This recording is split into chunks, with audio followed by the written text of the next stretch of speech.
Welcome, everybody.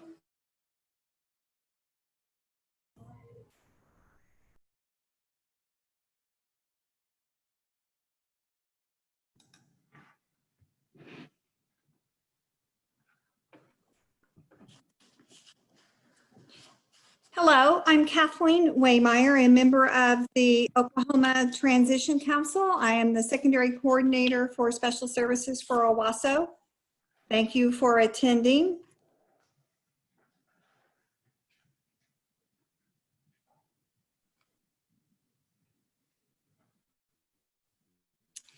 Before we get started, I have some Zoom tips. This training will be recorded for participants to access after the event. You have two ways in which to view closed captioning. One, the closed caption icon will appear on the bottom of the black bar of your screen. Click to show captioning along the bottom of the screen. It might also say show subtitle. You may also view more lines of the transcript by selecting view full transcript. This will take place at the chat, so you would need to click on the chat to go back to it. On the black bar, the second method, on the black bar, click on the More With and choose Closed Caption. After selecting Closed Caption, you will see the captioning at the bottom of your screen. When closed captions are in use, you will see a notification on your screen.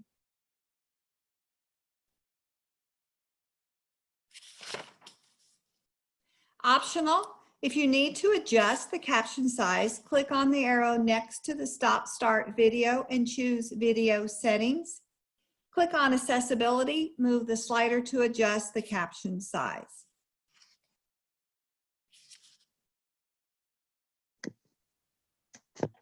Asl interpreters are present. To ensure they are visible, you may pin videos by hover over the video of the interpreters, click on the three dots and then pin video, or clicking on participants, then more next to the name you see starting with interpreter and pin video, or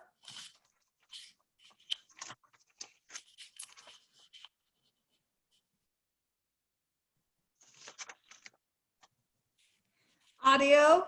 Make sure your computer or headphone speakers are turned on and the volume is adjusted to your preference. Everyone's microphones have been muted. To mute or unmute yourself, please ensure you stay muted when not speaking. Click Unmute to speak during Q&A. PC users click Alt-A. Mac users click Shift-Option-A. Start video, stop video. You may choose to have your video on throughout the training. If you have bandwidth issues, please turn off your video. Click on microphone to mute. If you have the red line on your screen, you are muted.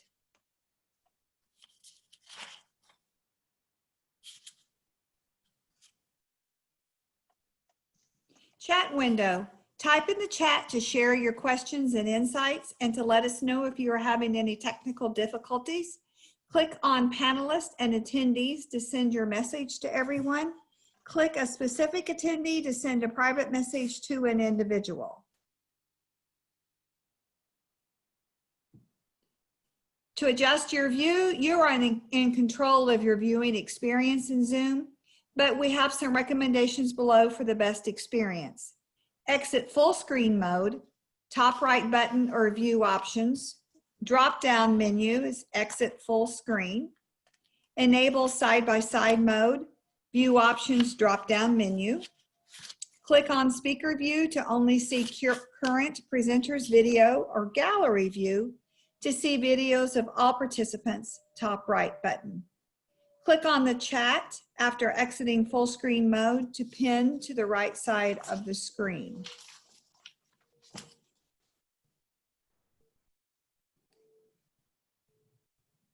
Please type your questions in the chat box throughout the presentation. If time allows, presenters will also field questions at the end of their sessions while allowing participants to unmute their microphones. If you experience technical issues in Zoom, please type in the chat to let us know the challenge you are having, or email kosmani@cornell to let her know the challenge. And Kathleen, I just want to interrupt for just a second that typically this would be accurate information. However, right now, for some reason, if any of you use email from any exchange, you probably too are experiencing problems. So OU email is not working, Cornell email is not working. So I will put my cell phone number in the chat if you need help. You can just type it in the chat and hopefully we can resolve it that way. All right, thank you. And the other information's, okay, evaluation. All participants will receive an email at the end of the day on 9/30/2020. Once you submit your online evaluation, you will be able to print certificates for each day. If you are a certified rehabilitation counselor, CRC, and want to request CRCs after the OTI, follow these steps. Please email Lashara Thomas at lthomas@okdrs.gov. 1, a screenshot of the message on the screen after you submit on your online evaluation, the accompanying certificates, and a list of the sessions you attended.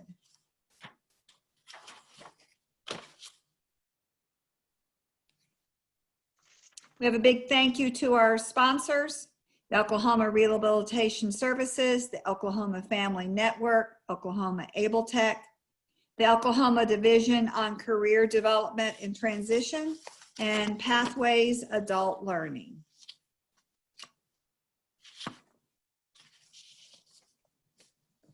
For more information about the Oklahoma Transition Council, please visit the website https://www.ou.edu/education/center/and-partnership/Zaro/Oklahoma-transition-council.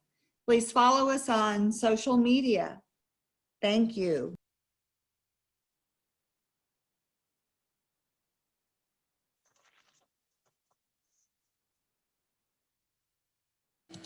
So now we're going to turn it over to Megan Curry, who is she's on the board of the Oklahoma Division on Career Development and Transition, and they are sponsoring this session. Megan? Good evening. Welcome, everybody. I'm very excited to be here tonight to represent Oklahoma Division on Career Development and Transition. Just wanted to share a little bit about our organization and what we do. We work to promote the career development and transition of individuals with disabilities by supporting efficient and effective elements of the transition process, including recreation and leisure, career, education, medical, legal, daily living skills, and social relationships. And we also work to encourage and promote professional growth, research, and legislation. If you're interested in being a member, it's as simple as adding DCDT to your membership if you are already a current member of the Council for Exceptional Children. Once you click on that, you will automatically become a member of the Oklahoma Division on OKDCDT. We have our website there listed, Facebook group, or you could always email us at dcdtok@gmail.com. So thank you very much for having us. And this time I would like to send it over to our presenter this evening, Dr. Mindy Lingo. Hi there. We want to thank everyone for joining us tonight. Sean Reisinger won't be with us tonight. He's from the USAA program, and I will go over his portion. And then we also have Justin Chase. He's going to be joining us. Justin, do you want to introduce yourself before we get started? Yes, I'm Justin Chase from the RiverHawks Scholar Program at Northeastern State University in Tahlequah, and it's a privilege to be here this evening. Thank you. And I'm Mindy Lingo. Sorry, I guess that I should have mentioned that from the beginning. I'm from the Sooner Works program at the University of Oklahoma. So as of right now, Oklahoma has 3 post-secondary options for students with intellectual disabilities and or on the autism spectrum. So that's what we're going to be discussing today. If you have any questions or anything, just type them into the chat and we are going to be monitoring that and we'll be happy to answer those. And I'll be stopping every once in a while, and Justin will too, to check in and see if y'all have any questions as we go. I'm going to share my screen real quick.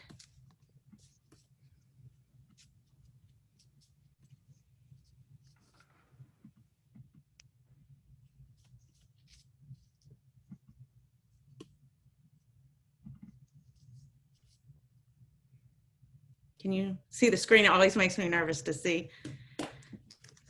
Okay, so beyond high school, this is supported college experiences for students with intellectual disabilities, developmental disabilities, and or autism spectrum disorders. Let me see. And first, I'm going to be going over the Neill-Wint Center for Neurodiversity. And this is not my program. Usually Sean presents on that, but he was unable to attend tonight. So I'm going to be sharing the information. I will do the best I can. I talked to him today and he shared some of the information with me so I could pass it on to you guys. And Justin, I think, has presented with him a few times too. So Justin, if you have anything to say, just jump in. We'll tag team it. So the center is located at the University of Science and Arts of Oklahoma. It's a resource for students with autism spectrum disorder to assist them in the transition to college life. It promotes self-advocacy, independent living skills, and it also encourages strong academic and social progress. And I think it's really important to focus for this program. The students are degree-seeking college students.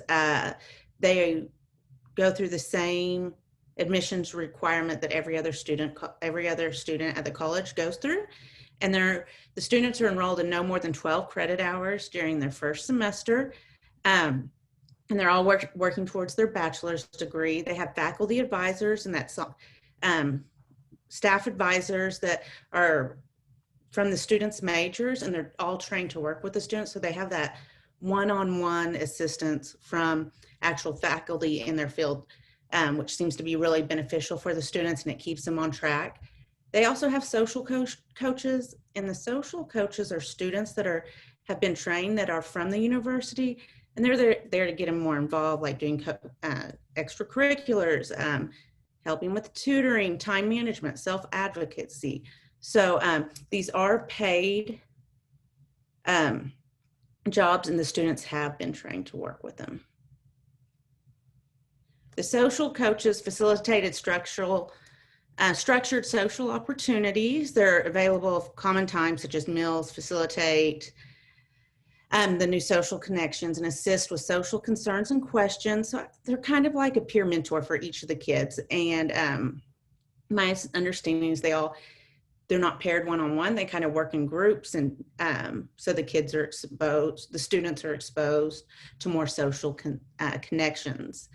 The instructional sessions designed to strengthen social skills and enhance personal confidence and occur weekly under the direction of designated staff.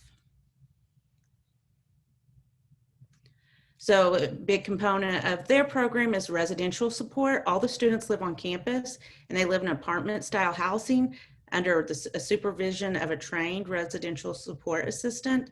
They're all together. So the students are paired. Like this year, I think he said they took 4 students this year, and all 4 in the same same apartment style residential dorm, I guess. So the apartments include 4 bedrooms, a kitchen, full bath, and a common living area.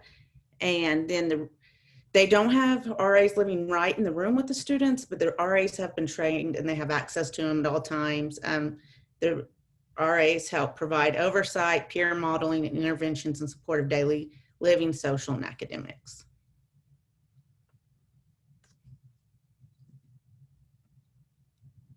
Okay, let me see. Okay. they do have students sign FERPA, sign consents under FERPA to allow staff to collaborate with participants. So they all kind of work as a team. This with the parents, the academic advisors, the residential coordinators, disability service office. So they're all together working as a team, and Sean's reported this has been really successful. So it's not all the work falling on one person. There's a lot of supports in place to help these students, and they have different supports to go to when they need help. And they also provide comprehensive follow-up and support through these case management teams. So the students take, like we said earlier, they take 12 hours of just the traditional college courses towards their degree, but they also take unique seminar courses that are like small group formats, and that's focusing more on the critical skills development, college transition, social functioning strategies. So those are more of the individualized skills that the group needs. They also do a pre-orientation program every summer prior to the fall semester. So their applications are due about the same time that the traditional application. All students have to apply through USAO first, and then they complete an additional application to the Neill-Wint Center for Neurodiversity, and that he said that's usually due about May 1st. He said they take 4 to 6 students every year. They haven't taken 6 yet, but they're open to the option, but usually 4 or 5 is where they're currently functioning. And so those students will stay for the 4 years.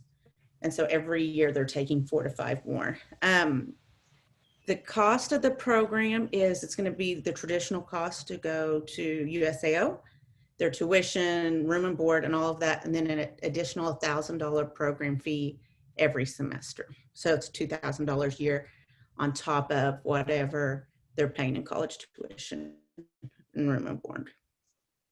Justin, I think I covered it all. Can you think of anything else? All right, I had to unmute there, Mindy. No, I think you did a good job on covering their program. Okay, and that's the big difference. I'll say what Justin and I will talk more about our programs in a little bit, but the big difference in the USAO program, I'm making up all Oklahoma colleges there. The USAO program is that it is for degree seeking students. These students are having majors in their interest field. So this is just an additional layer of support for them in receiving their degree. And here's Sean's contact information. He said, feel free to email him any questions you have, and he will get back to you as soon as possible. Okay, Justin, you're up next. And if you just want to tell me when to hit the button to go on to the next slide, if I don't do it fast enough. Can do. Thank you, Mindy. So I say that, hold on. Okay. There we go. So like I said, my name is Justin Chase. I'm the director of the RiverHawks Scholar Program at Northeastern State University in Tahlequah. It's a privilege to be here this evening. If you do have questions, please type them in the chat box, and I'll try to keep half an eye on the chat box should you have any questions. So we are a relatively new program at Northeastern State and really in Oklahoma. We have just begun our 3rd year on campus. So we have 3 cohorts of student groups on campus. We obviously have our freshman cohort, our sophomore cohort, and our junior cohort. So we are having a great time. It is very, very busy, as you can imagine. So as I go through my presentation, as Mindy talks about her program at Sooner Works, and even with the USAO program, the Neill-Wint program, you will hear many similarities to our programs. So we are a transition program. So Mindy, let's go to the next slide. Well, there we go. The pictures kind of turned on us. Those are just some pictures of some of our groups. Let's go to the next slide also. Some contact information. Should you need to reach me, feel free again to call, to email. My email is chase04@nsuok.edu. I'll see if I can type that in real quick without too much of a delay. Should you have any questions, feel free to reach out to me. Mindy, let's go to the next slide. So we are a transition program, and what that really means in a nutshell is we're working with our students as they transition from high school and living at home with their families to hopefully entering the work field with competitive employment, and the goal is obviously to live independently. So we are the first comprehensive inclusive transition program in Oklahoma. What that really means is our students live on campus. They live in campus housing all 4 years while they're in our program. All of my students have intellectual and/or developmental disabilities. We are a certificate program. We are not a degree program, and that's probably the biggest fundamental difference of our program compared to a traditional student at Northeastern State. We are a 4-year program, and again, at the end of 4 years, our students will earn a certificate from the RiverHawks Scholar Program. Let's go to the next slide, Mindy. So I've got to give a special shout out to Lead, Learn, Live. If you are familiar with them, they are a local state of Oklahoma nonprofit, and they raised a lot of money to get our program started and off the ground at Northeastern State. So we're very, very pleased with the support from Lead, Learn, Live. They're doing a lot of great work in Oklahoma with transition programs. Next slide, Mindy. So we have 4 pillars to our program, and we spend lots of time working in these 4 pillars. And I'll go into more detail in just a couple minutes on each pillar. But 4 pillars are social skills, independent living, academics, and career readiness. So let's go to the next slide, Mindy. So goals, again, just like I mentioned a minute ago, independent living. Now, the data that you'll see in my slides are not from the RiverHawks Scholar Program. As I mentioned earlier, this is just our beginning of our 3rd year. So we have not yet had anybody complete the 4-year program. This data comes from around the country, from Think College and from other more established transition programs. And it's actually really exciting when you think about the success rate for our students with intellectual disabilities and developmental disabilities. That 75 to 85% are live independently, or at least with supports in place after graduating from a program like ours. The gainful employment rate is about 80 to 90%, again, after completing a program like ours. And I always like to say this, and my guess is most of you are well aware of what I'm about to say, but I do try to take every opportunity to share it because it's shocking. But for individuals with disability, it is legal in the United States to pay them less than minimum wage, which again, it's shocking. It doesn't seem right, but it is perfectly legal to pay those individuals less than minimum wage. So when they graduate our program, our goal is really that gainful employment in the career of their choice, and hopefully at a competitive rate of pay. Let's go to the next slide, Mindy. Social skills, what you typically see with individuals with disabilities is a social skills deficit. So we spend lots of time working with them and developing those social skills. All of our students, we require them to join at least one club or organization on campus. All of our students have a peer mentor and a fitness mentor that is assigned through our program. We recruit those mentors, we train those mentors. We have a mentor club where our mentors meet on a monthly basis for instructions, lessons, professional development, but also for social activities for those mentors and those mentees. So really what it does, especially for our incoming freshmen, they really have their first 2 friends on campus. So peer mentors, as the name implies, their goal is strictly social. Whatever typical traditional college activities, that is encouraged with our peer mentors. Fitness mentors, yes, obviously it has a physical fitness component. Everybody's aware of the old term, the freshman 15. Well, our students are prone to gaining weight, just like any other freshman.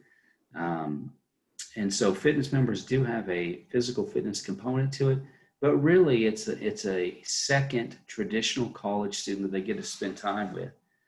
So we really value our mentoring program. It's very important for our students, and they're spending time with their mentors on a weekly basis. Let's go to the next slide, Mindy. Our next pillar is independent living. As I said earlier, our students will live in campus housing all 4 years. We do employ 3 residential student assistants that actually live in the dorms. They provide lots of teaching lessons, reminders, everything from laundry lessons to cleaning lessons to room checks, to reminding them to set their alarms, to making sure in the morning that they're awake and ready for class, doing real quick checks to make sure they're dressed appropriately. All those little things that, you know, we've all learned that to be successful in our everyday life. We do light cooking lessons. We are moving more and more into to more detailed cooking lessons, more depth of cooking, especially with our older students that have been in the program longer. We teach program classes, and I'll get to this in just a second in academics, but they do have lessons with personal finance, travel training, not just navigating the campus, but now navigating Tahlequah, the community of Tahlequah, going to the grocery store, Walmart, businesses. We work with them on things like that. I only have 1 student. I have 17 total students, and only 1 of them drives. So they all are dependent on public transportation or using their mentors or friends to navigate the community. Next slide, Mindy. Academic. So this is somewhat similar to Neill-Wint program at USAO. Our students take 3 courses every semester. They're enrolled in 2 inclusive traditional classes. Looks like my graphic has cut off the S on classes, at least on my slide it has. I'll have to fix that. So obviously they're enrolled in traditional classes. We call them catalog classes. We have students enrolled in everything from biology to elementary algebra to reading, writing workshop, American history, speech class, you name it. So lots of, they're taking lots and lots of different classes. And again, they're enrolled in those classes with their traditional peers. That's where a lot of the real social learning takes place, is in those inclusive settings. We do have 1 program class that they take every single semester. That program class is taught by myself or my program coordinator. And that's our direct instruction class. We do have curriculum that we use with our students, but that's the one-on-one lessons that we meet with them every week. We treat it just like a class. It's a 3-hour class. We take attendance. They're expected to be on time. They have assignments.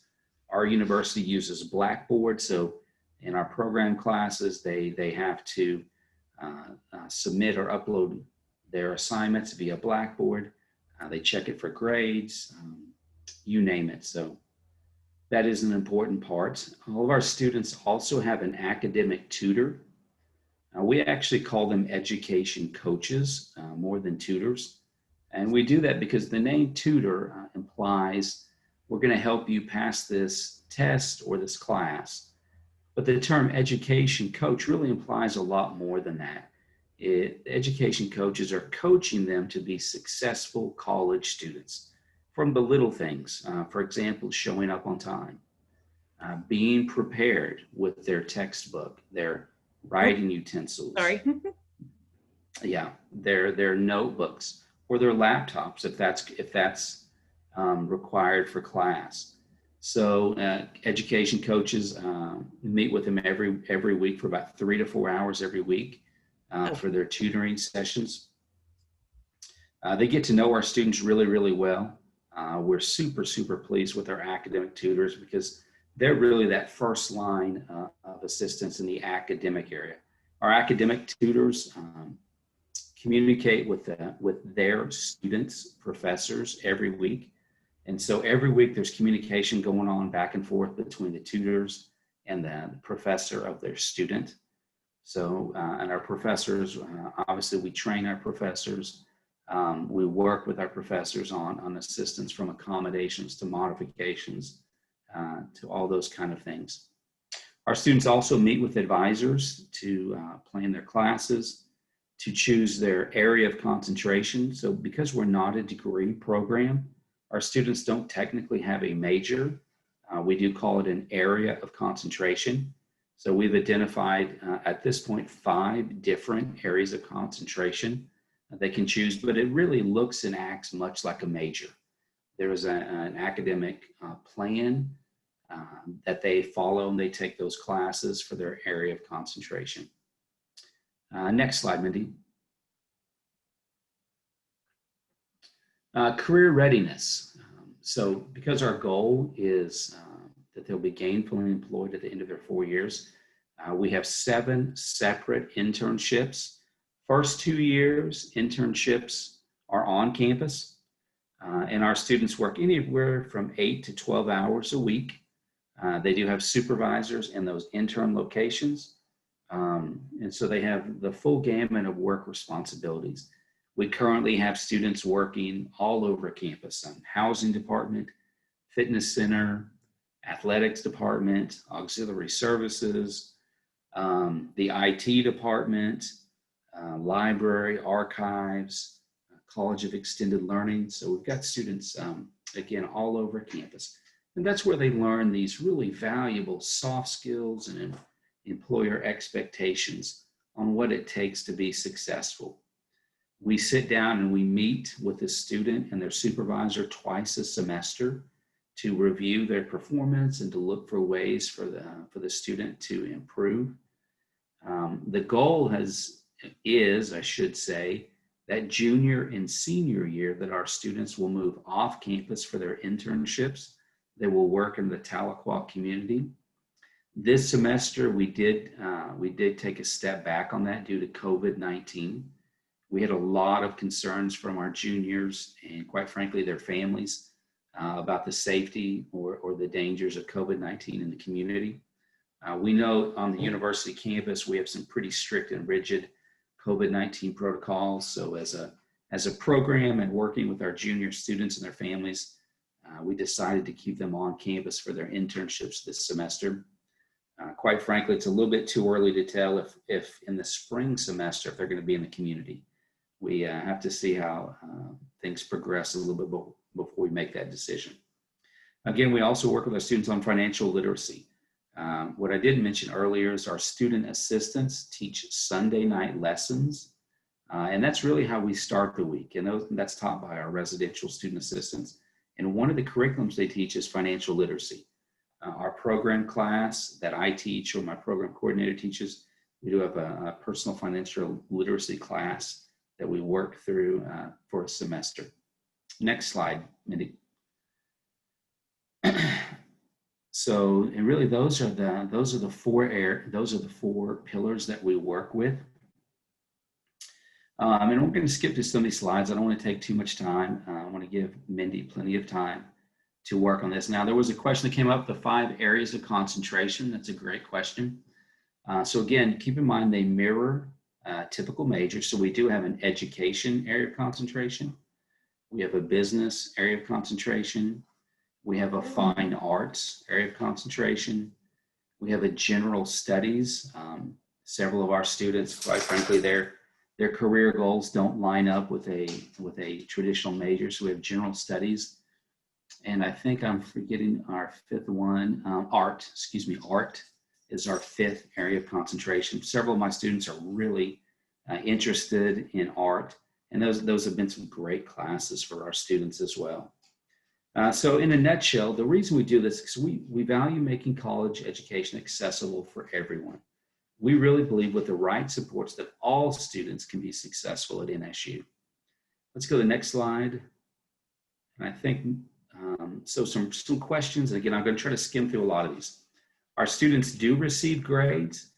We work with the professors. Obviously, the grades have been modified, or I should say the curriculum has been modified to an appropriate level for that individual student. Our students do use Blackboard. They are in the Blackboard system from the university. The next one, yes, they do homework. They take quizzes, tests, presentations. We do feel very strongly about this, that, you know, to be successful in life, or certainly in college, it does take work, it takes effort, And we do not want to remove that work or that effort from the students. However, we do want to accommodate and modify to an appropriate level for that student where they can be successful. Our students do follow university attendance policy. I kind of joke about this. I laugh just a little bit because I feel a little bit bad for our students because they can't get away with anything. If they skip class, we find out about it. If they skip a tutoring session, we find out about it. If they're not prepared for class, we find out about it and we follow up with them. So because they have so many supports in place, they just don't quite have the freedom that other students do, which is probably a good thing. Next slide, please, Mindy. I'm going to skip through some of this just to be time conscious. Next slide, please. And let's go to the next. We do spend a lot of time working with our students on self-advocacy. I'll spend just a second on this one. As again, I'm sure everybody in this audience knows, the primary advocate for individuals with disabilities as they grow up is always their parents. Their parents have been the primary advocate. They're quite frankly very good about it. When they step into the collegiate role, those students are now the primary advocate. So we work a lot with our students on speaking up for themselves, whether it's academics or on the housing side or on the career side. And we have to remind parents that it's legally and as a part of our program, it's the student's role to advocate for themselves. And that's a big part of what will help them be successful when they leave our program. Next slide, please. Okay. There's some video resources. We are not going to go through the video. If we're able to share this slide, these are some great videos. If you have the time and the ability to watch them, I would encourage you to watch some of these videos. I'll talk just for a second. That middle video, Stella Young, if you've ever heard her, is from Australia, and she does a great job about talking about what it's like to live with a disability and having to work and overcome some of these challenges. Next slide, please. Before I forget, I do want to mention, it's not in my slides, we have a virtual open house. If any of you are interested, or if you know of somebody who can help us spread the word, it is on October the 9th.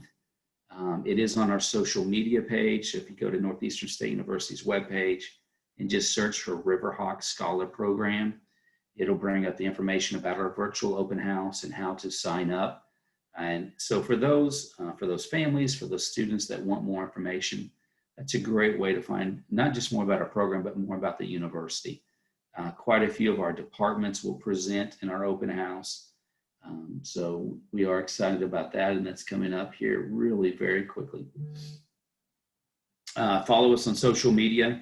I'm sure Mindy will say the same thing. As new transition programs in Oklahoma and this part of the country, we're always trying to spread the word that college is now an option for individuals with intellectual disabilities or developmental disabilities. So helping us spread the word is a great place. And there's obviously some other ways to provide assistance should somebody choose. Next slide, please. And again, thank you for the time. We definitely appreciate your interest in transition programs. And I'm going to turn it back over to Mindy Lingo. Thanks, Justin. I feel like I can say ditto on a lot of our information with Riverhawks, and Justin does such a great job covering it. So there'll be some stuff I kind of skim over and just say that's very similar to what Riverhawks does. And I feel like our programs are really both follow the, gold standard for post-secondary programs. We do what's suggested, and both programs, our students are very in very inclusive setting. So you're going to hear a lot of the same information here, and it varies just a little bit. But like I said, it's very similar.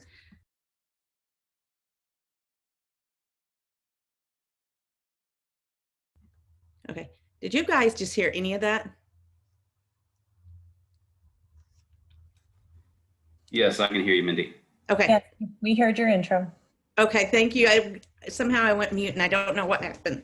All right, technology is not my friend.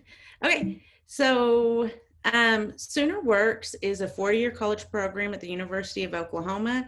Our program is for students with mild intellectual or developmental disabilities, or who are on the spectrum.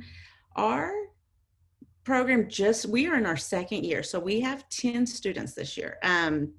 We started with 3, we started very small, and then we took 7 more this year. So we're growing. We're a year behind the RiverHawks program. When he said 17, I was like, oh my gosh, how do you do it? So yeah, and we're hoping to be there next year too. It's every year we hope to add a few more. So if everything goes as planned, we're hoping to take 10 next year. So, and then we'll keep each class after that at 10 or 12 students. We're just starting small to build up our resources.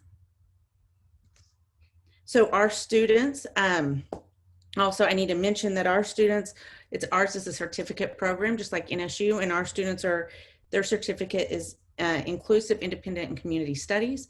And so after the 4 years, if they meet all satisfactory academic progress and involvement, they will receive that certificate at the end of the 4 years. It is not a degree-seeking program.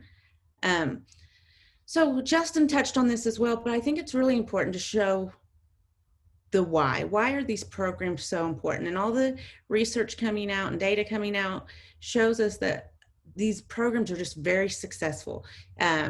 Young adults with disabilities their post-secondary outcomes are increasing by leaps and bounds from being involved in these programs. So if you look at a study that was by Smith, and I can't remember the year, but I can share it. If anyone's interested, you can email me and I can share the article with you. But if you look at students graduating from a post-secondary program compared to those that did not go to a post-secondary program, but they were all involved with their vocational rehabilitation department, 36% lived on their own that were not involved with the post-secondary program.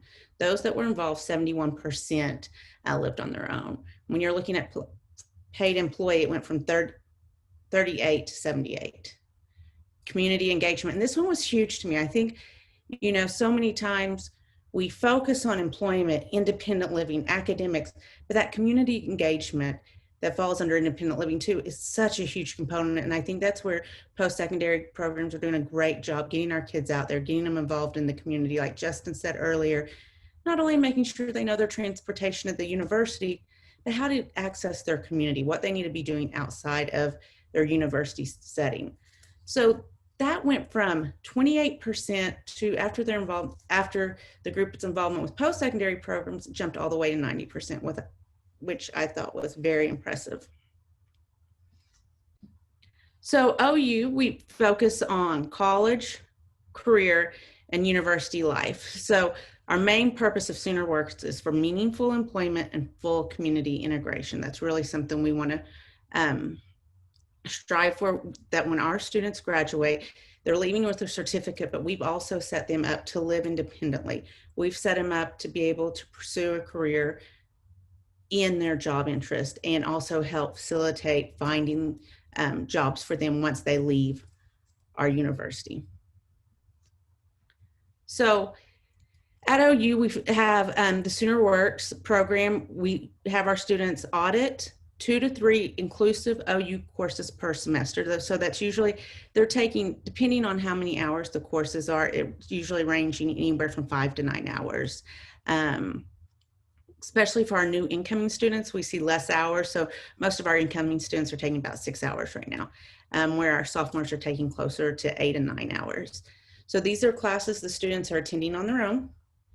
They're sitting in on their own. They're doing their own homework. We do have academic tutors for them and peer partners, which we'll talk about, that will aid them in completing course assignments, but they're taking these classes on their own. And then we also teach 1 to 2 courses specific for Sooner Works. And so they'll take 1 hour a semester working on an independent living skill, and it varies each semester. It might be budgeting to independent living skills like learning how to take care of a home, things like that. But we also have 2 hours of person-centered planning every semester for each student. Let me clarify, every week. every semester for every student, where we're focusing just on their goals and how we're accomplishing, how we're breaking down that goals. What is that specific student needing? And we changed that up a little bit. Originally, they were just doing 1 hour person-centered planning, but I realized it needed to be so individualized for each of our students. Like, they were all having varying needs and varying interests. So we decided to make it 2 hours, and we kept back an hour of the Sooner Works coursework. So I really like the approach we're using with that person-centered planning. It really seems to meet each student's specific needs. And that allows me time, or whoever's working with them, 2 hours a week to work individually with them and what they need. So just like Riverhawks, we have career development. Our students start with job exploration placements, and that's 5 hours the second semester they're there. The first semester, when our students get to OU, for our freshman students, they are not in internships yet. We are just getting them familiar with scheduling, familiar with the OU community, just being college students, because that's such a huge adjustment. I know it was a huge adjustment for me, and almost everyone I know. That first year, that first semester is so hard. So we really wanted to focus on just getting them adjusted the first semester. Then the second semester, they start with their first job exploration practicum, and it is going to be 5 hours. Then we move them up each year. They add 5 more hours to their internship. So sophomore year, they'll do a 10-hour internship, both spring and fall, or fall and spring, sorry. And then junior year, 15 hours, and senior year, that's when they'll actually do their final paid internship, and it may be on campus, it might be in the Norman community.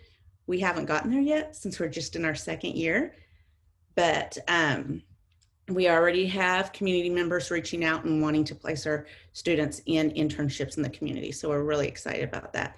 And we attempt to do internships in the students' interest. But at the same time, we feel it's important to really do some job exploration too. So sometimes it may not be their top interest, but we can't, like, we have a student that loves health. I can't put him in every internship in health. We want him to experience some other jobs and make sure this is where he wants to keep his focus. But we do not place them in internships they're not interested in at all. We kind of have them rate what they're interested in doing, so we keep it still in their interest, but it just may not be their top interest. So, and like I said, the jobs will vary depending on students' needs and interests. So for example, I have a young lady who really had no job experience. She didn't know what she wanted to do. She didn't even know where her strengths lie in her job skills. So she did her internship in our office just to get those basic skills and understand what it means to have a job. And she did phenomenal. We were so lucky to have her. And then we had a young man that he loves, like I said, health. And we were able to get him at our health and fitness center on campus. And he cleans all the equipment. He tests equipment. This kid loves to work out. And I mean, he tests every single treadmill. And we always laugh because he likes to run 3 miles a day, but he will not count his work running as his 3 miles a day, because that's not a set, like 3 miles, you know, he's very rigid in his running. So there's no telling how much this kid runs every day, but he loves that internship in health. I mean, it's in his interest. And so we will also try to get students in athletic offices and things like that that have that interest. We really try to tailor it to their needs. So for university life, we have peer partners. And we really think it's cool. Our peer partner organization asked specifically to be called peer partners. They are a student volunteer organization that does receive training in working with students that are part of social work, Sooner Works. But they asked to be called peer partners. We really originally had them placed as peer mentors, but they said, we're not being paid. This isn't a job. These are our friends, and we want to be seen as their partners. So they changed their names to peer partners, which we thought was really impressive. And so each of our students has anywhere from 3 to 6 peer partners on campus, and they help with socialization and campus activities. Each student is required to be involved in 2 campus activities, and that might mean social organization, a religious organization, interest organization. We have students involved in our gaming club. We have students involved in our dance club. We had 2 students involved in fraternities and 1 pledged a sorority this semester. We have a student that's in our presidential leadership class, and they only take 140 students campus-wide, which is really impressive that she got involved in that and accepted. So their interests vary. The university is very accepting. All the clubs have been very accepting, and we've had to say, sorry, we don't have a student interested in your club this semester, because they're all reaching out and wanting our students to be involved. So our peer partners do a great job facilitating that, but they also make it a priority to make sure they're including the students just as friends. They'll go get ice cream together. They'll go for walks. Like they'll go, hey, do you want to go work out today? Things like that. So it's not seen more as I'm over you, I'm in charge. It's seen as a true friend. So each peer partner makes 2 to 3 social activities with each student every week. So the students are spending about 5 hours a week on social activities is usually what it averages out to. Like I said, campus organizations, our students are really involved, and they're required to do 2 to 3 2 activities to be involved in campus. For some of our students, that's really easy. And for some of our students, that's hard. I think just like any other student, we've had to focus on that socialization isn't our priority. While it's important, it's not our priority. I had a student that didn't want to go to his internship because one of his organizations was doing something, and he felt like that should have been a priority because he wasn't getting paid to go to work, which was really hard to argue with, but I had to explain that that is part of his obligations to the university and part of his programming. So, and our students are also involved in, I think it's really cool because our returning students want to be involved in the peer partners as well. So they are peer partners to the new students, and we have other peer partners placed with the new students too, but I thought it was really cool that they thought so much of the program that they wanted to turn around and give back to our new students. Our students are inclusive dorms. And I think that's one thing that kind of is different for our program compared to some of the other ones. Our students are completely inclusive dorms. Their residence advisors have been trained on our students that are in our program, like people first language, things like that, the individualized needs for each of our students. But they are just a resident advisor like every other resident advisor. And our students are given their information if there's an emergency. They also have Sooner Works contact information, but they're inclusive dorms. Their first semester when they move in, they're placed in single dorms with a suite mate that is also part of our program, but they each have their own dorm. And then they're spread throughout campus. So we have some in one tower, we have some in another tower.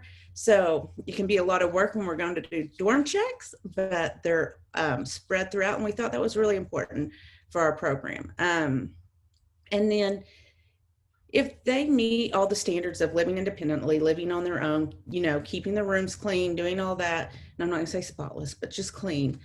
Next year, their sophomore year, they have a choice of going into potluck where they can room with any student that also chooses potluck. They can go to upper classmen residentials, which is a little bit nicer facilities. And we also have an option that's a small apartment on campus called Cross, and they can live there and have their own little bedroom, and it has like a living room. So the students have a lot of options on independent living after their freshman year, but it's required that they stay on campus. And our goal is to eventually where they live independently in the campus apartments their senior year. So they've moved up from dorms up to campus apartments. And then we also have peer tutors. Our peer tutors are staff at Sooner Works and also made up of students that are in their field of interest. So we kind of have a variation depending on the student's needs and how much tutoring they have. But each student is placed with a peer tutor that helps them specifically on their academics. Like I said, they're in all different classes. They're spread out we make a real effort to make sure our students aren't grouped up in the same classes. So I just want to check in. Are there any questions? Justin, could you see from the chat? I can't see the chat on my end. I have been answering several questions, so trying to answer them as they come in. Okay, perfect. All right, So Mindy, sorry if I can jump in. You might talk just a minute about comprehensive transition program and that OU was approved. Okay. We have submitted our application and we're awaiting approval, which we hope to get this fall. Yeah, it's a pretty quick turnaround, so y'all should get it soon. The comprehensive transition program is through the federal government. Students and families fill out the FAFSA, just like every other family that's applying for financial aid.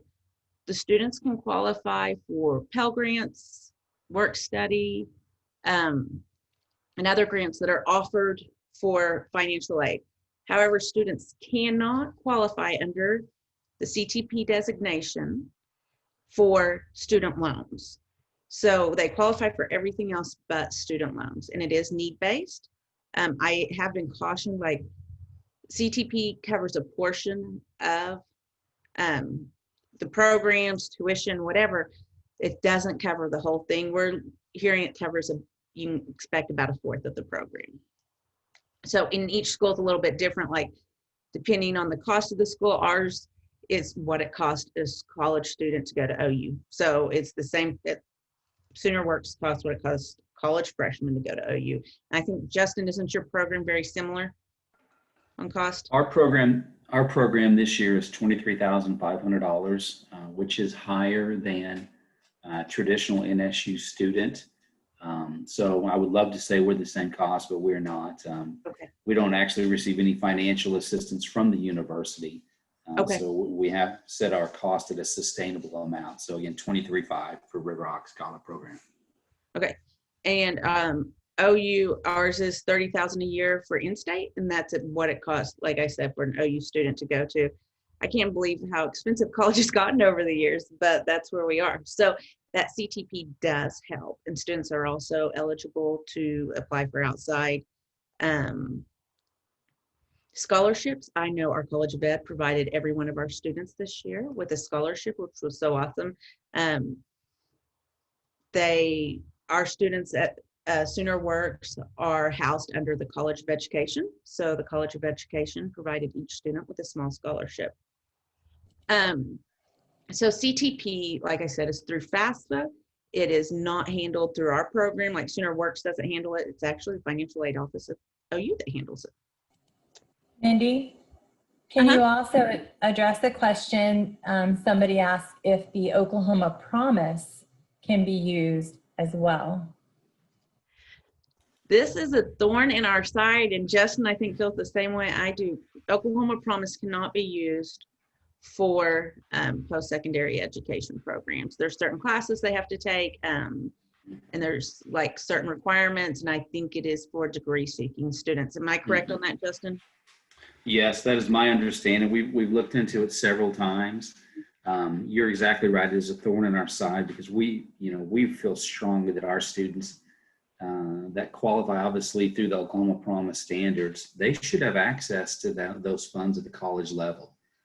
So that's a great question. I'm always happy to talk about it in settings like this because everybody, a part of this, is now an advocate for that. So, transition programs are so new in Oklahoma, and we've seen so much change in the last 2 to 3, 4 years. It may be just a little more time, and Oklahoma Promise does open up for transition programs like ours. So please advocate for that. That would be very helpful for us. That's something we're trying to do on our end, but it also helps when others advocate too. So thank you, Justin. Onto our social life, I think that this is where our students have flourished. Like new academics would be okay. We have great professors at OU. We have great instructors. We saw the students' IEPs before they came. We knew they were very involved in high school. But social life has taken off. There's times we're still working on, you have to go to bed. Your schoolwork's a priority. You have to get up. So we've been really impressed with the social life. It was really hard on our 3 students when we had to leave at spring break for COVID. They were devastated. It's been such an amazing program, in the socialization, I think, is the independence that goes with it, is something a lot of our kids haven't experienced. Parents have done an amazing job preparing our students and making them as independent as possible. But until they're actually in that setting, you just don't know how much they're going to flourish. And they have been amazing. So like one of our students, he didn't go home over Christmas break last year. The students were allowed to stay in the dorms, and his family lives close to campus. And he loved being in his own space, that he would go home during the day over the winter break, but at night he went back to his dorm every night because he loved that space and loved it being his. And he even asked me to request for him to be able to move back to campus early, because he was so excited to be back in his own space again. And several of our students, the majority of them, I'd say, stay every weekend and do social activities on the weekend. They don't go home. We have a few that like to go home just like any other college student. We don't have any rules on that. If they want to go home, they're more than welcome to, but they do have to be involved during the week. So our first year, we haven't had anybody really, we haven't updated for this incoming students, and I will do that soon. But our students reported after the first year, I've made great friends and everyone is nice to OU. SoonerWorks helps me staying focused and figuring out the next steps in college. And I get to be an adult and do adult things. The parents report that they see a new level of independence in handling situation student would have never been able to handle before. And actually they're referring to, this student had a leak in their dorm room and got a note on their door that said, "You're moving to this dorm. You need to be out by whatever time. Go downstairs, get the key." Like, they didn't get any direction other than just the note. And the student called me and said, "I need help moving," followed all the protocols. We went over. She had already packed everything up, had it ready to go. We moved it right next door to the next room. And she was like, "I'm good," and unpacked everything. Her parents came up to campus a little bit stressed, not knowing what was going to happen. And they said, by the time we got there, everything was done. We didn't even need to help. And they said, we kind of overreacted and didn't realize how independent she had become in the short time at being at OU. Another parent reports they've never seen their child so happy, and their child feels more typical being part of OU campus life. And the other parent reported their child is enjoying campus life beyond what they could have ever imagined, but spending way too much on Starbucks. And that's one of my favorite stories, because that was the biggest issue we had with this student all year, was spending too much at Starbucks, no matter how many discussions and talks we had.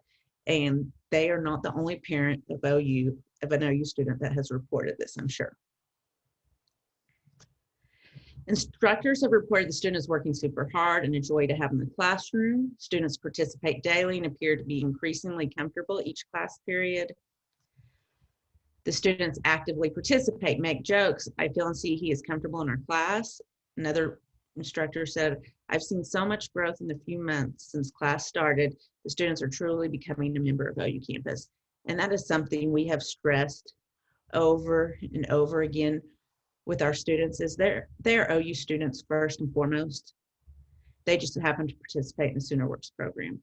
And if you ask their students, none of our students ever say they're SoonerWorks students. They never say they're part of SoonerWorks. They say they're part of OU. And I think that goes to just how inclusive we've made the program and how much our campus has been involved in making it so inclusive and accepting our students as their peers. And you know, it's always touchy when you start a new program. You don't know how it's going to be accepted. We hope for great things, but it's gotten even beyond our expectations. And I'm very pleased to announce that.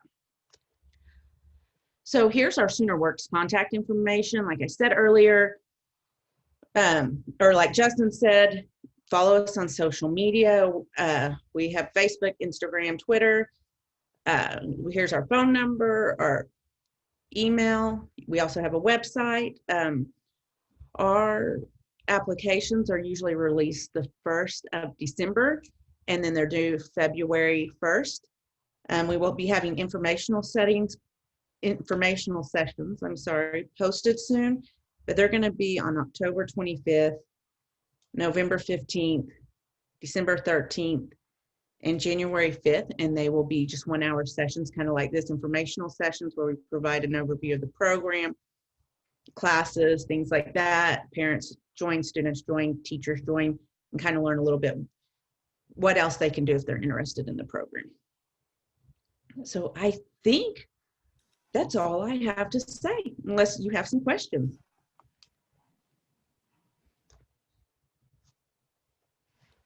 There are a couple of questions in the chat, Mindy. I know Justin has addressed it from the RiverHawks perspective, but there's a couple of things.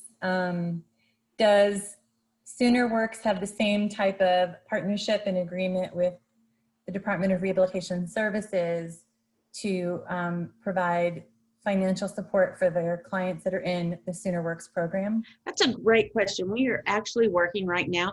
RiverHawks piloted the program. I think it was started last spring. Is that correct, Justin? That is correct. Okay. And so they piloted the program, and we are still working on getting that for the SoonerWorks students, and we're very hopeful. I think COVID has kind of put a damper on things, getting that moving. But yes, we are still working on it, and we just made contact last week about that. And do you all attend events at schools to highlight this program and or provide tours of your program? Ours, you know, our program is so inclusive, and this is what we always tell everyone. You can schedule to come talk to us. You can schedule, we can even schedule to meet some of the students if that's what you want. But there's not a lot to see as far as a tour of just SoonerWorks. You can go for an OU campus tour, which is always open. You can sign up online. We're happy to help you schedule it if you're interested in that. And then come to our office and meet with us. But really, our kids are so inclusive. There's not something to come see specific to SoonerWorks. So we're always happy to sit down and talk to anybody. Yeah, so for RiverHawks Scholar Program, it is similar. We are big believers that if a person's going to spend 4 years on a campus, we really want them to come tour. So we absolutely do encourage interested students and their families to come tour campus and sit down and visit with us. We do believe it's a good fit. My running joke is, if you're interested in, championship football, 85,000 seat football stadium, we are not your program. SoonerWorks is a much better fit for you. If you are interested in a smaller campus in a more rural community, then this may be a good fit. So yeah, we do love to host families and interested students. And I think that's important. And what Justin pointed out is, there are so many different college settings, and students get to choose what fits them, what interests them. And it was really neat. I went to a conference last year, and a young girl toured like 10 different post-secondary programs and picked the one that had the highest involvement with the dance program, because that was her interest. And I was just blown away that we're growing across the country so much that students are actually getting to pick colleges on their interest and what's meeting their needs, not just because it's what's available. So I'm really impressed, and we're hoping to get more and more programs in the state to provide more opportunities for students. Sure. There was a question I want to see if I can answer about the son is interested in becoming a chef. So while Northeastern State doesn't have a culinary program, we do have a partnership with our local career tech, which is Indian Capital Career Tech in our part of the state.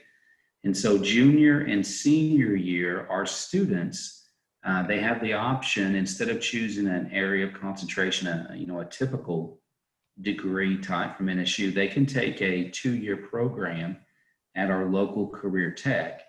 And they do offer a culinary program at Indian Capital. So again, our goal is to help them be gainfully employed. And we know whether it's culinary arts or cosmetology or you name it, there's some things that a traditional campus setting just doesn't offer. And so that's why we partner with our career tech system. I didn't realize that, Justin. That's awesome. We do not have a culinary arts program at OU. I also want to, I'm putting in college.net. I'm putting in the website for thinkcollege.net, and this is a great resource for anybody that's not aware of it. It's kind of like our coordinating center for all post-secondary programs across the country. And they actually have a college search on there where you can put in your interests. You can put in maybe even states you're interested in going, 4-year programs, there's 2-year programs, there's programs in community colleges, there's programs at university settings. There's programs that have residential, there's programs that don't have residential. So you can really tailor it to your search and your search of what best meets your interests or your child's interests. And I think it's just a great resource to have.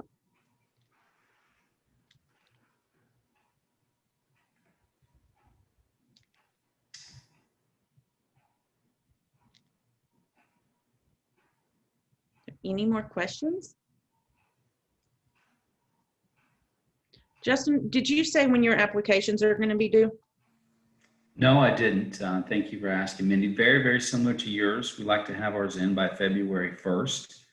We begin actively reviewing those applications. What we didn't talk about is, I'm sure your application is somewhat similar. They are very lengthy, so it does take the student and their family quite a bit of time on the applications. We do like to sit down and meet with the student and their families, their parents. So we also include an interview aspect to our process. So February 1st would be our deadline. Okay.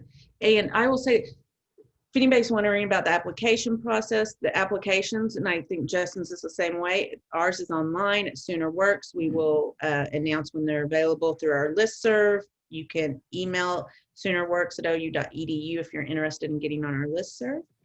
Or you can also follow us on social media where it'll be announced. So students will fill out the application online. Then from that pool, we will go through and rate the students, and our committee will decide the best fits. And so the students that we feel like are a good fit for our program and that we're a good fit for them, because I think that's an important part too, is they may be great for our program, but we might be doing a disservice to them by having them come to OU. They might be head and shoulders, you know, degree seeking or something like that. We have had a few students that we just didn't feel like we were doing them a service by admitting them to a non-degree seeking program. So we'll bring those students in for on-campus interviews, and then from those interviews, then we will pick our final pool of students, and we usually have a waiting list. So then we notify them, and that's kind of how our process goes. Is yours very similar, Justin? Yes, very similar. Okay. I think we only have 2 minutes left, so are there any questions? All right. Follow us on social media, RiverHawks and Sooner Works, and the Neill-Wint Center for Neurodiversity. Neill-Wint is in Chickasha, Oklahoma, at USAO, University of Science and Arts of Oklahoma. All right. Thank you, guys. Thank you.